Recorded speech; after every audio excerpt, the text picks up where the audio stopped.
Bonjour, chers participants du séminaire franco-russe.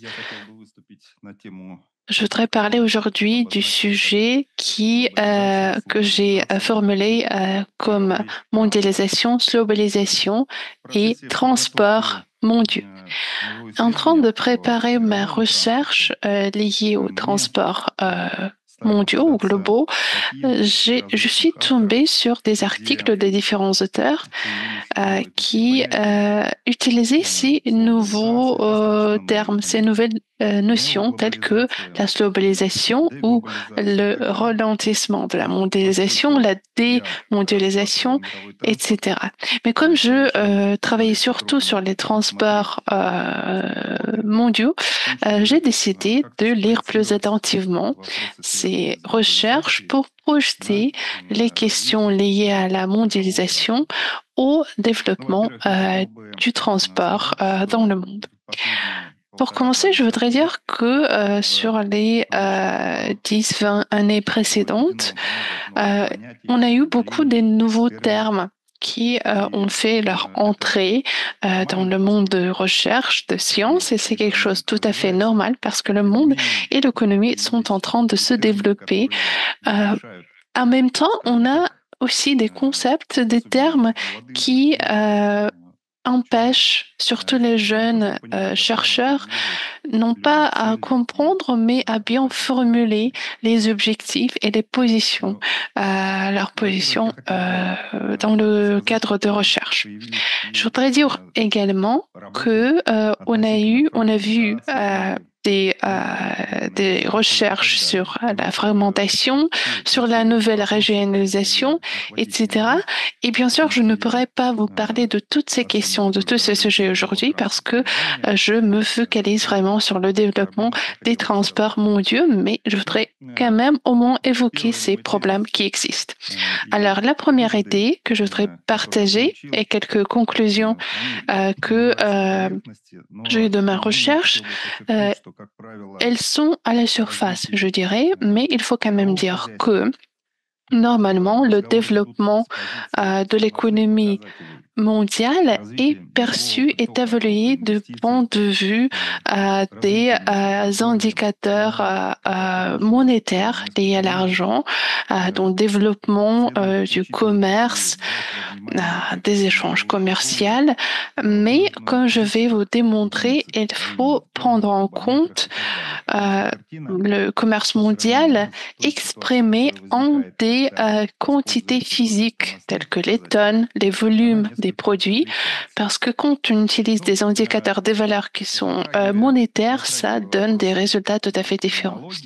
Et si on se tourne à la terminologie, il faudrait dire que la mondialisation, c'est le terme là, vous voyez son définition. J'ai compris que ce terme est interprété de manière différente par différents auteurs. Par exemple, sur le site du FMI, la globalisation ou le ralentissement de mondialisation, c'est justement ce ralentissement de mondialisation qui s'ensuit d'une crise financière globale qui est caractérisée par le ralentissement de la vitesse des réformes en commerce et l'affaiblissement du soutien politique du commerce ouvert sur le fond des tensions géopolitiques. D'autre part, j'ai trouvé d'autres définitions. On peut définir cette globalisation comme un changement dans les échanges entre les pays en termes économiques, politiques, technologiques, socioculturels qui sont liés à la restructuration du marché du capital, introduction des nouvelles technologies et sympathie politique. Après, au Parlement européen, la déglobalisation, la démondialisation a été définie comme un mouvement vers un monde moins connecté qui se caractérise par des États-nations puissants, par des décisions locales et en contrôle transfrontalier et non pas par des instituts globaux, des traités de la liberté de mouvement. Alors pourquoi est-ce que je parle de ces concepts? Ce ne sont pas encore des termes même. Cela veut dire, ce que je veux dire, c'est que beaucoup d'institutions préparent des rapports, des résumés pour les chefs des entreprises, des États. Quand ils voient ce type de terminologie, et qu'ils voient qu'il y a un ralentissement de mondialisation, alors que nous, ici, on a fait des plans pour développer des échanges multilatéraux, etc. Que font-ils? Que faisons-nous dans cette situation? Voilà pourquoi je voudrais attirer votre attention à cette approche un peu différente de ces différents processus. Je voudrais parler un tout petit peu de l'histoire. À partir de 1947, dans le cadre des processus de mondialisation qui se sont mis en place, il y a eu le traité GATT qui a été signé et qui a été suivi par cette tour des échanges multilatéraux et le, le tour final a eu lieu dans les années 90. Et pendant ces négociations ont été adoptés les documents fondamentaux qui ont scellé, qui ont figé le panorama du commerce international. Et donc, c'était vraiment ce traité, ce traité qui a régi le commerce des produits, des services. Il y a eu par la suite le traité TRIMS et TRIPS, des traités qui concernent les différents aspects de commerce international. Il y en a 4 au total et c'était les clés de voûte en fait du commerce mondial. Voilà pourquoi l'Organisation mondiale de commerce servait comme un forum pour régler les différents problèmes liés aux échanges commerciaux multilatéraux. Il faut dire que entre 1980 et 1995, donc avant que l'Organisation mondiale de commerce ne se mette en œuvre complètement, le commerce mondial a grandi 2,4 fois et le commerce de services 3 fois. Pendant les prochains 15 ans, la croissance était de 3,1 fois pour le commerce des produits, des marchandises et à peu près le même chiffre pour le commerce des services. Et l'Organisation mondiale de commerce soutenait ces chiffres et avait des résultats plus ou moins visibles et évidents. Il faut dire que pendant cette même période, la distribution du travail a évolué du public vers privé, vers individuel. Quand on a fait face à beaucoup d'opérations de vente, de transportation des différentes pièces, des différents produits, y compris le transport des produits finis en conteneurs. C'est quelque chose qui a été un des signes de mondialisation à cette époque. Je voudrais aussi attirer votre attention aux indicateurs du PIB mondial et de l'importation mondiale des produits, des marchandises. Beaucoup d'articles scientifiques qui contiennent les discussions sur la mondialisation ont dit que le taux de croissance du commerce mondial est inférieur au taux de croissance du PIB, ce qui est présenté comme une des raisons de démondialisation. Et si vous voyez sur le graphique la croissance du PIB, c'est la courbe qui est en bleu, et la croissance des importations en gris en bas. Pourquoi est-ce que je parle des importations? Pour moi, c'est un indicateur qui est plus global et qui donne à comprendre plus que les exportations. Pourquoi? Parce que on considère les conditions et les prix des produits différents et pour les importations, on va par exemple considérer aussi les services de transport qui sont liés à la vente des marchandises. Donc voilà la différence qui me paraît essentielle entre les exportations et les importations. Alors si on suit ce graphique, on pourra voir que de fait, ces deux courbes sont pas tout à fait parallèles parce que ce sont des courbes quand même, mais il y a une certaine correspondance entre les deux. En tout cas, le taux de croissance, de décroissance correspond entre les deux courbes.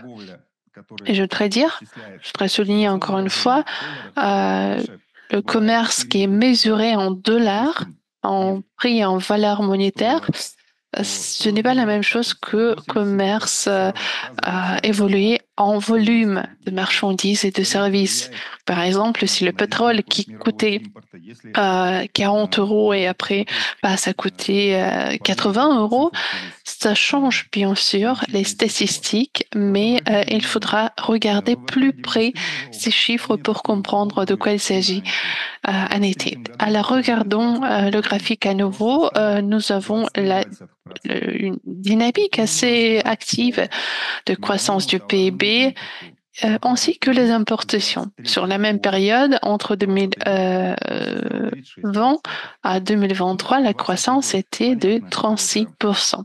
Bien sûr, l'année 2020 a été marquée par la Covid et par une décroissance, un certain arrêt de commerce parce que tout le monde était enfermé chez eux. Donc, je ne vais pas commenter ce moment de décroissance. Regardons le graphique suivant. Ici, nous avons les flux d'investissement étrangers directs et par la suite, on verra les flux de sortie de ces mêmes investissements. Donc, si on regarderait les graphiques pour des périodes antérieures à 2009, on pourrait voir que que les graphiques se présentent en forme de saut.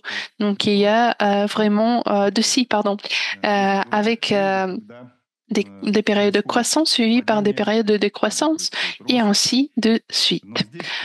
Alors qu'ici, nous voyons quelque chose un peu différent et je voudrais attirer votre attention sur le fait qu'en 2020, comme vous voyez, ou plutôt en 2021, juste après la Covid, on avait 15 514 projets innovateurs dans le monde entier, alors que l'année prochaine, il y en avait presque 18 000. Alors que le nombre des contrats liés à ces projets innovateurs a démontré une dynamique différente. Ce que je veux dire, c'est que quand on prend la décision de construire, par exemple, un camion pour transporter le gaz liquéfié, le processus de construction va prendre autour de 10 ans. Ça, c'est la construction vraiment. Et il faut en plus un peu de temps pour négocier des conditions avec les banques, de trouver le consommateur, l'acheteur pour ce camion à gaz. Et il y a beaucoup de documents qui sont échangés. Donc, si on prend ces 18 000 8000 projets innovateurs en 2022, il y en avait seulement 2000 qui ont passé au stade de contrat. Donc, comme je viens d'expliquer, quelque chose qui est innovateur, des projets innovateurs, nous oblige à travailler avec beaucoup de prestataires et des co-contractants, ce qui ralentit vraiment ces échanges. Alors, les flux des investissements étrangers directs doivent toujours être regardés avec un certain délai temporel parce que voilà, il faut prendre en compte le fait que cela nécessite de temps pour être arrangé. Alors, par la suite, je voudrais parler du commerce mondial et de la participation des transports mondiaux dans la transportation des cargaisons.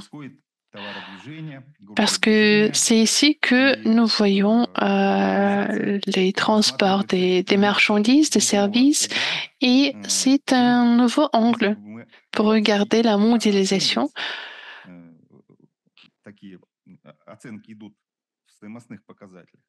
Donc, c'est un peu différent que si on regardait la mondialisation à travers ces indicateurs monétaires, de valeur monétaire. Alors, sur ce graphique, c'est la première partie. Vous en avez la deuxième, la seconde jusqu'à 2023. Ça, ce sont des millions de tonnes. Les transports maritimes transportent une grande partie, c'est plus de 70% de marchandises dans le monde. Alors, ce sont les transports maritimes qui font la plus grande partie des transportations de marchandises dans le monde. Qu'en est-il des volumes, de tonnage de de ces transportations maritimes? Sur ce graphique, nous voyons le développement des transportations à partir de 1993 jusqu'à 2009. On se rappelle qu'en 2009, il y a eu pas mal de problèmes financiers à travers le monde et la crise a été annoncée, mais sinon la tendance était une tendance de croissance, une tendance positive. Si l'on regarde ce même graphique, mais sur des années plus récentes, à partir de 2009 jusqu'à 2023, il n'y a eu une décroissance qu'une seule fois, en 2020. Mais sinon, sur l'échelle globale, il y a une croissance des transportation de marchandises par transport maritime en termes d'unités physiques, de tonnes, de millions de tonnes.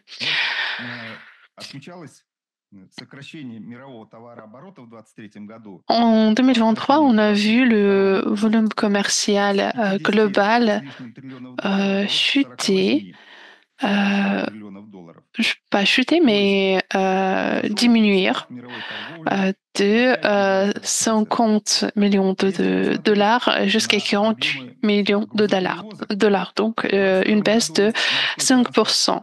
Mais si l'on regarde les transportations vers les transports maritimes, nous voyons qu'il y a une croissance de 1,8%. Cela veut dire que si la globalisation est considérée en termes de en dollars, donc en valeur monétaire, on constate qu'il y a eu un ralentissement de mondialisation en même temps. Le volume physique de marchandises transportées aux consommateurs a été supérieur d'une année à l'autre. Et je pense que là, ce sont des chiffres réels. Donc, il y a eu beaucoup des entreprises qui ont fait ces calculs et ces entreprises considèrent que les transports internationaux, je le souligne, des marchandises par des transports maritimes va s'augmenter de 2,2%. Voilà, ça c'est la croissance prévue pour les années prochaines. On a eu déjà une confirmation pour l'année 2024. C'était au niveau de 2,1%. Alors, quelques mots sur là, je dirais que c'était en cas, en case, en case de l'Asie. Quand je considérais le développement des transports en Asie, j'avais toujours des doutes liés à la question suivante. Pourquoi est-ce que en 2008, 2009, voilà, on a eu cette crise économique, financière, globale, alors que dans toute une série de pays tels que la Chine, l'Indonésie, etc., la croissance du PIB était égale ou supérieure à 4%. On- Dans ces pays asiatiques, il y a plus de 50% de population mondiale qui y réside. Donc, en Chine, en 2008, en 2009, il y a eu des bons taux de croissance du PIB, ainsi qu'en Indonésie, par exemple au Vietnam, et c'était des indicateurs de croissance qui dépassaient assez souvent les 4%. C'était le cas en Inde aussi, dans d'autres pays tels que le Brésil. Voilà pourquoi on commence à se poser la question, mais qu'en est-il de la crise pour ces pays asiatiques, pour le Brésil, le Venezuela, etc. Sans parler plus en détail, je voudrais dire que entre 1963 et 2022, la part des pays asiatiques dans le commerce a augmenté jusqu'à 35%, alors que l'Amérique du Nord a vu sa part diminuer, ainsi que l'Europe de 47% jusqu'à 35,8%.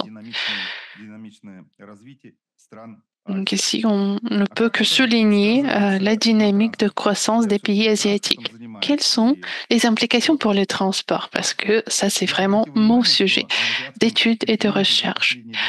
J'ai vu que en Asie, sur les 20 dernières années, on a vu le volume des transportations en conteneurs s'accroître beaucoup. Qu'est-ce que cela veut dire, justement? Cela veut dire que dans les pays asiatiques, des grands volumes de produits finis sont produits, sont manufacturés. Euh, Parce que normalement, ce sont les produits finis qui sont transportés en des conteneurs. En 2017, ce volume était au niveau de 30% du chiffre mondial des transportations en conteneurs. Et parmi euh, les leaders en transportation en conteneurs, il y a 9 ports qui sont des ports chinois. Il faut également dire que la croissance des transports en conteneurs intérieurs en Asie, des transportateurs mondiaux tels que Lloyd et d'autres ont été excités beaucoup de cette situation et ont essayé de s'introduire à tout prix sur le marché asiatique. Et je pourrais vous conter une histoire bien curieuse à ce sujet. Euh, voilà, ils essayaient vraiment à tout prix d'y entrer et ils ont compris qu'en fait, pour les bateaux conteneurs, il était plus bénéfique de travailler sur le marché antérieur asiatique parce que c'était plus facile de point de vue de logistique et bien sûr plus profitable.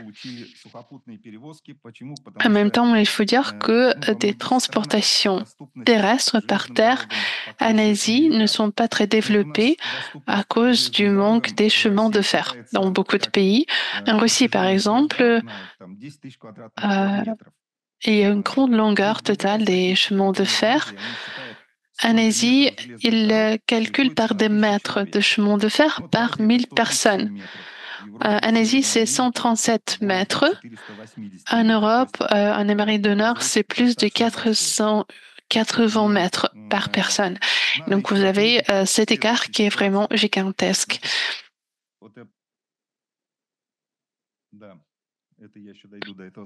Oui, je vais revenir à ce diapositive juste un instant.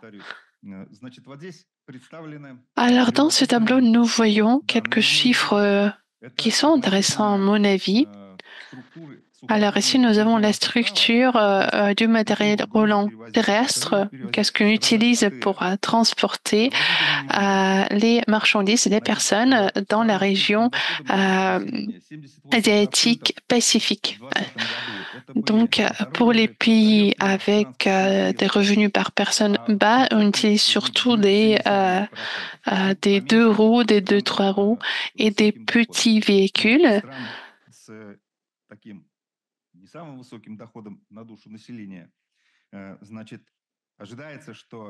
Et il est attendu que d'ici 2030, tous ces véhicules routiers à 2-3 roues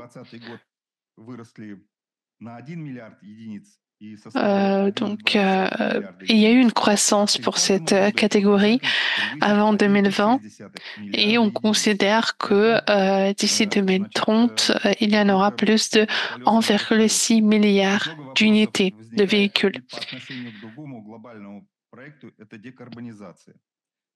Un autre projet à évoquer dans ce contexte, c'est la décarbonisation. L'année précédente, j'ai été en Inde et je n'ai pas vu des signes de cette transition verte. Il n'y a vraiment pas eu beaucoup de véhicules électriques. J'en ai vu seulement 2 à Bombay, alors que c'est un gros pays avec une très grande population. Alors, je voudrais aussi attirer votre attention au fait suivant. On peut parler longuement de l'Asie, mais ce que je voudrais souligner, c'est les derniers chiffres. Les chiffres, je vais revenir au transport par la suite. Les entreprises enregistrées dans le monde entier en 2010 étaient plus de 260 millions et en 2023, 376 millions d'entreprises. Et c'est surtout en Asie que le nombre des entreprises grandissent le plus vite. Ce sont les données de la Banque asiatique. Il y a une grande croissance qu'on atteste également en Afrique, alors qu'en Europe, la croissance est assez faible de 28 à 34 millions. Voilà, ça c'est pour donner une idée de taux de croissance assez dynamique des pays asiatiques. Et je voudrais aussi vous dire qu'en septembre 2024, ont été publiées les prévisions un peu plus précis concernant les bateaux, donc des bateaux qui sont en construction, en commande à travers le monde.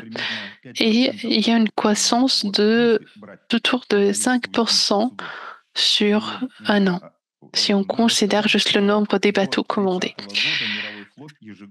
Et d'ici 2030, le nombre de bateaux dans le monde va s'accroître de 2300 bateaux. Cela veut dire que la production, la construction des bateaux, la construction maritime est en train de se développer, ainsi que des différents équipements électroniques, électrotechniques dont on a besoin dans la construction maritime et les transports maritimes globaux préserveront leur rôle majeur dans la transportation des marchandises. Alors, quelques éléments concernant les transportations maritimes. Ici, vous avez une carte, vous voyez la golfe Persique, vous voyez en rouge les bateaux citernes et en vert ce sont les bateaux qui transportent les marchandises solides. Donc ça c'est 23 novembre et vous voyez beaucoup de bateaux à côté d'Irak, d'Iran. Donc ça, la situation reste. Alors ici, ça c'est hier, vraiment. Hier, presque la même situation. Le Golfe rebondissent des bateaux qui vont vers le canal de Suez, autour de l'Afrique. Donc on peut dire que les transports maritimes sont beaucoup développés. Ici, la situation dans la mer Noire, 23 novembre de l'année dernière. Voici les ports russes. Cela veut dire que le commerce en novembre, en tout cas, voilà, il était assez actif. Mais je voudrais dire aussi que dans la mer Noire, on n'aime pas beaucoup avoir affaire avec des bateaux à partir de fin novembre jusqu'à fin janvier parce qu'il y a des tempêtes. Donc, on essaie d'éviter ces situations qui sont vraiment dangereuses. Et il y avait notamment un bateau citerne qui a été détruit l'année passée pendant cette période-là. J'ai visité le port de Novorossiysk il y a quelques années et je sais que pendant quelques semaines, ce port a été fermé une fois en hiver parce que les bateaux n'arrivaient pas à entrer dans le Bosphore et dans la mer Noire. Voici, ça c'est la situation de hier. Tout ce que vous voyez en couleur violet, ce sont les bateaux des bateaux touristiques. Pour l'Ukraine, on n'a pas de données. Voilà pourquoi il n'y a pas de bateaux, mais des petits carrés.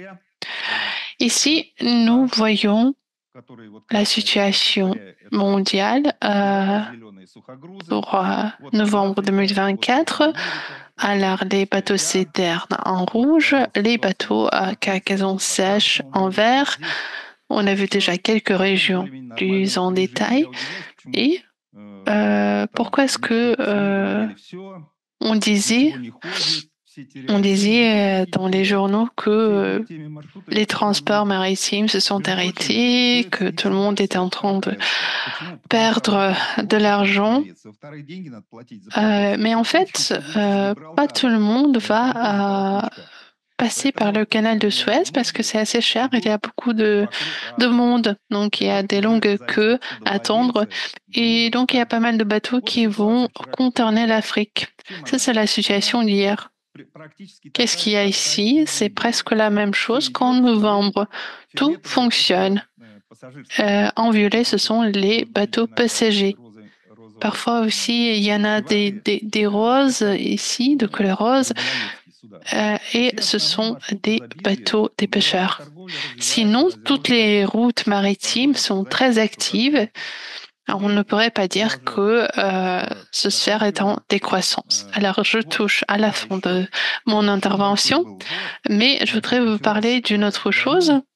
euh, la guerre entre Israël et les Hussites a fait couler beaucoup d'encre. On a eu beaucoup de peur pour le commerce mondial, mais ici, nous voyons le prix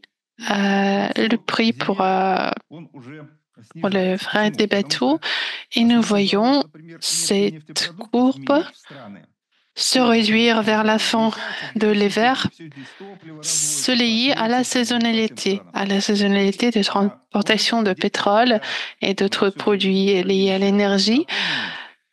Quand les stocks sont déjà remplis, il n'y a pas autant de demandes pour les bateaux citernes ici. Ça concerne ce type de bateau. Bien sûr, il y a une décroissance en ce qui concerne le fret des bateaux, mais c'est quelque chose de tout à fait normal. C'est saisonnal. Ici, il y a d'autres bateaux citernes plus grandes. Il y a ces allers-retours, ces hauts et ces bas, mais après, ça se stabilise. Alors, quand on lit dans les journaux que voilà, le fret est en train de se diminuer de manière significative, ce n'est pas tout à fait vrai. Et voilà, c'est ce que j'essayais de trouver. Alors, quelques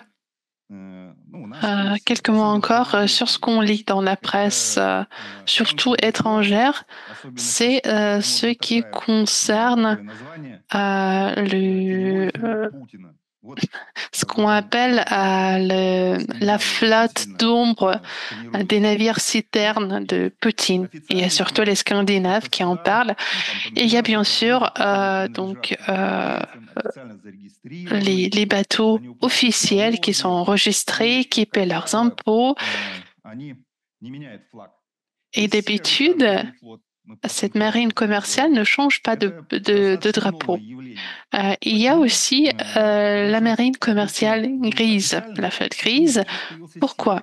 Avant, on avait celui qui était officiel, celle qui était officielle et celle qui était dans l'ombre.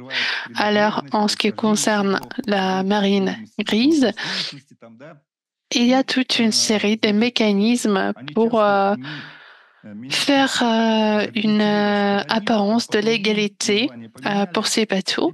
Et d'habitude, c'est quelque chose qui se caractérise des changements fréquents de drapeau pour les navires. Donc, il y a eu des recherches liées à cela, des recherches sur la marine grise et la marine d'ombre, et il a été révélé que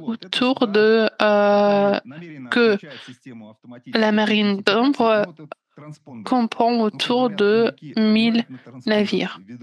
Après, une autre pratique, c'est de désactiver l'équipement qui permet de suivre les bateaux par le satellite. C'est quelque chose qu'on peut désactiver pour éviter la surveillance.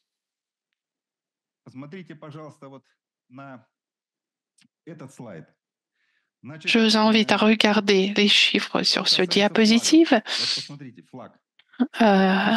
Regardez pour les drapeaux, le pavillon.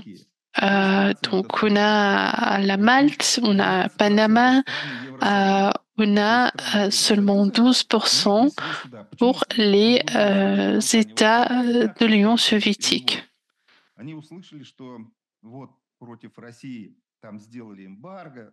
Alors, quand on dit de l'embargo imposé à la Russie, et après, on apprend que les bateaux européens sous drapeau européen travaillent sans problème, faisant partie de cette marine grise.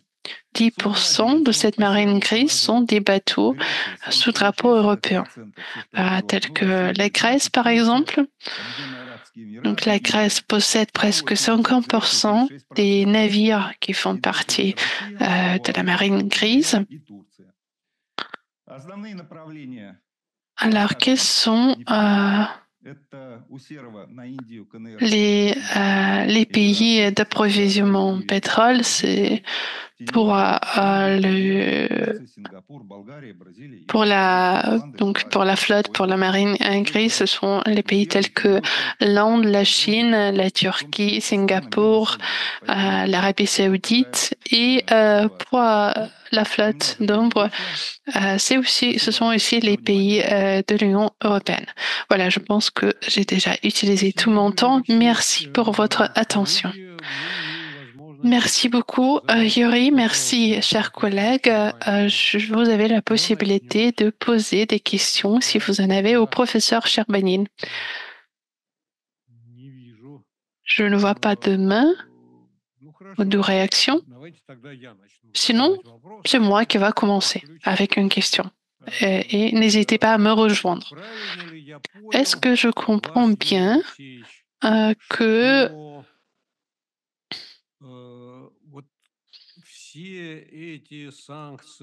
toutes ces sanctions contre la flotte d'ombre, contre voilà, soit 15 navires, parfois 115 navires, que ces sanctions n'ont pas eu des vraies conséquences sur le transport du pétrole et des produits pétroliers qui se restaurent à court terme. Alors, tout d'abord, il faut dire que cette flotte d'ombre ne travaille que pour la Russie, mais pour d'autres acheteurs de pétrole aussi. Donc, il ne faut pas se dire que c'est vraiment un phénomène russe qui cible la Russie. Ça, c'est pas correct. Alors, deuxième point que je voudrais faire, c'est qu'il est difficile de suivre tous ces navires. Si on dit qu'il y a 1000 navires dans la flotte d'ombre et autant dans la flotte grise, il faut quelqu'un qui va surveiller ça vraiment comme un job, quoi. Mais je peux dire que pour l'année dernière, on a des chiffres sûrs pour la Russie. La Russie a transporté environ 1,2% moins de pétrole qu'avant. Mais ces transportations n'ont pas arrêté quand même.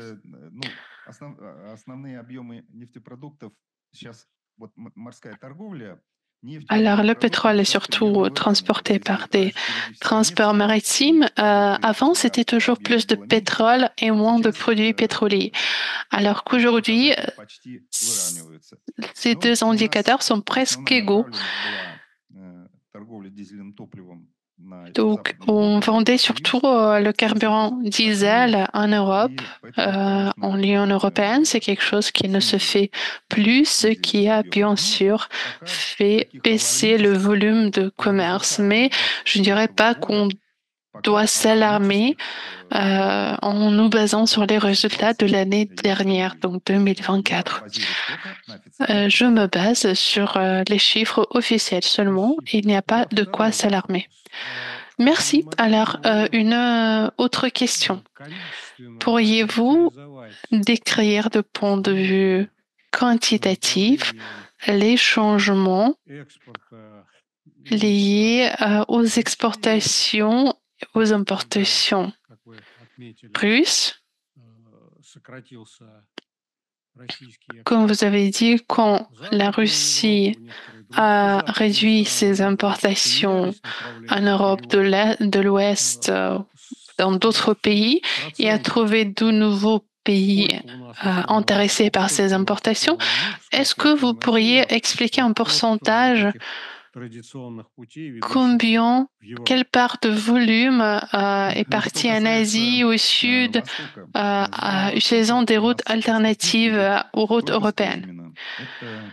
Alors, si on parle de l'Extrême-Orient, nous avons un oléoduc qui fonctionne de la même manière qu'avant. Sa charge n'a pas changé.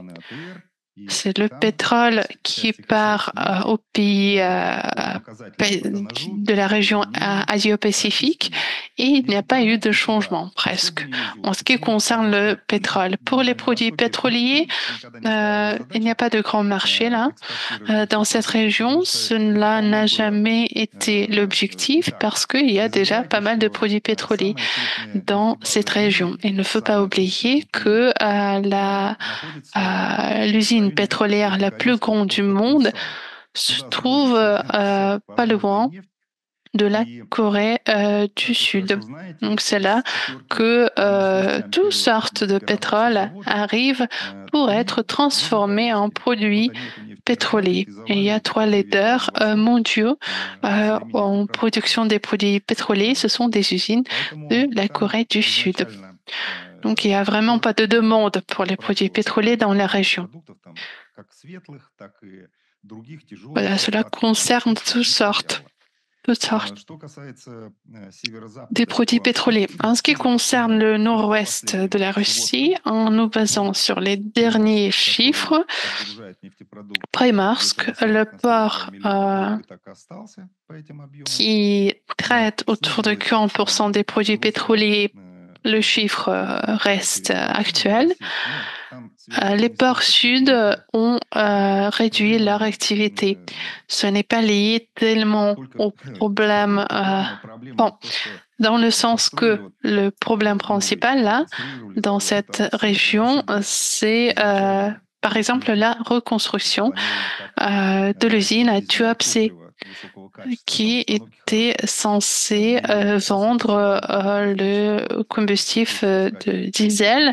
C'est quelque chose qui est sous les sanctions actuellement, donc il faut lui trouver une nouvelle application. Mais sinon, les grands volumes sont les mêmes.